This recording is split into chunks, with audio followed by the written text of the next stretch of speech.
Hi, beautiful person.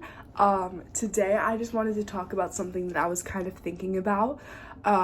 As I was praying to God this morning, I said something and I think it just kind of came from the Spirit.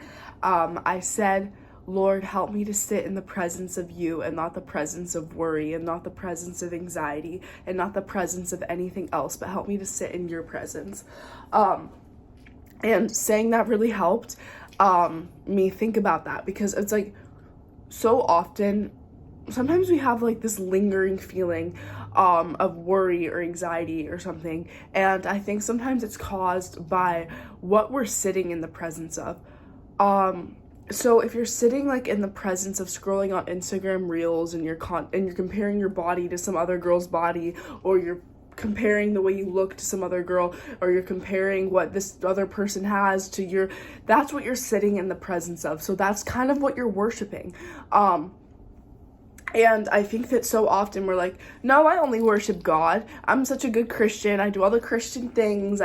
But there's such an importance in just sitting at the feet of Jesus. And I like genuinely needed to hear that too, because you might not think you're worshiping something else, but what your brain is most fixated on is technically what you're worshiping and what you're sitting in the presence of. So instead of sitting in the presence of your problem, or sitting in the presence of your worry, or sitting in the presence of anything else, sit in the presence of Jesus, because Jesus is the one who has your whole life in the palm of his hand, who knows the next step of your life, who knows where your life is going to go.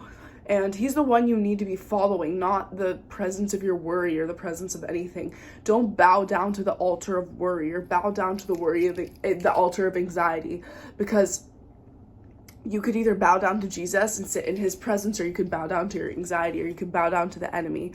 And I think that somebody just needed to hear that, because you can either spend your time worrying, or you can spend your time praying and saturating yourself in truth. And it's really easy to let the enemy trick you and be like, oh no, you have to sit around worrying about this because that's the only way it'll get solved, or that's the only way it will get fixed, or that's the only way it's like it'll work out. No, you need to spend your time surrendering that to God. And I know that probably sounds so cliche, like, okay, yeah, great, thanks. But no, like, it's for real, because when you're just sitting around fixating your brain on a certain problem or a certain thing, that is overthinking. And I heard something like, overthinking is just doubting that God doesn't have it all in control.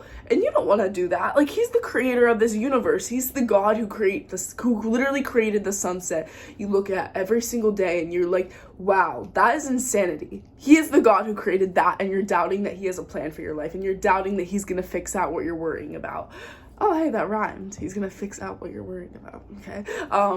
Like a little poetic, I guess. But anyways, yeah, that's just what I wanted to say. And bow down to Jesus, not the altar of worry, not anything else. Bow down to Jesus.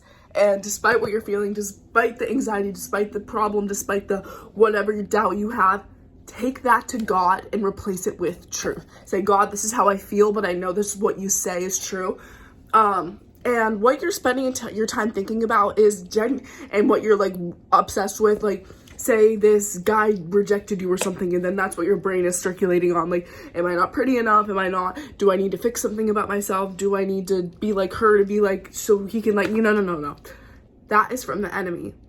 That is what you're spending your time focusing on. But what you need to do is you need to go to the truth. And you can see that in Psalms 139, 13 through 14, it says, for I formed your inward parts. I knitted you together in your mother's womb. I praise you, for I am fearfully and wonderfully made.